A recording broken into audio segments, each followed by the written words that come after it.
আজ আমরা রাজস্থানী ফেমাস একটা মিষ্টির পদ রান্না করছি, যার নাম লাপসি। কড়াইতে আমরা ঘিটা গরম করলাম, তার মধ্যে দিয়ে দিচ্ছি হাফ কাপ মতন ডালিয়া। ডালিয়াটা একটু গরম ঘিতে একটু নাড়াচাড়া করে নেব, হালকা একটু ঘিতে রোস্ট করে নেব। তারপর দিয়ে দেবো ওর মধ্যে কেটে রাখা কটা নারকেলের কুচি, আমন্ডস, তারপর কিশমিশ দিয়ে তারপর আবার ওই গরম ডালিয়ার সাথে একটুখানি ভাজা ভাজা মতন করে নেব। এদিকে একটা প্যানে একটু গুড় নিয়ে জলের মধ্যে একটুখানি গলিয়ে নেব, ছাঁকনিতে ছেঁকে ওই ডালিয়ার মধ্যে আমরা ছড়িয়ে দেব, মিশিয়ে দেব।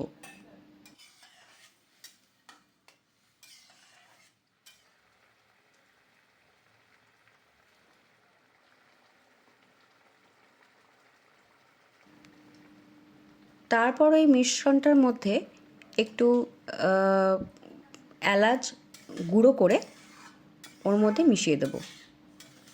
তারপর বেশ খানিকক্ষণ একটু নাড়াচাড়া করে ঢাকা দিয়ে দেবো। যদি প্রয়োজন পড়ে তাহলে অল্প একটু জল দিয়ে দিতে পারেন। ডালিয়াটা সেদ্ধ হওয়া অবধি ওটাকে একটু ফুটিয়ে নেব। তৈরি হয়ে গেল আমাদের ফেমাস রাজস্থানি লাপসি। ভিডিওটি ভালো লাগলে প্লিজ লাইক, কমেন্ট আর প্লিজ শেয়ার করে দেবেন। ধন্যবাদ।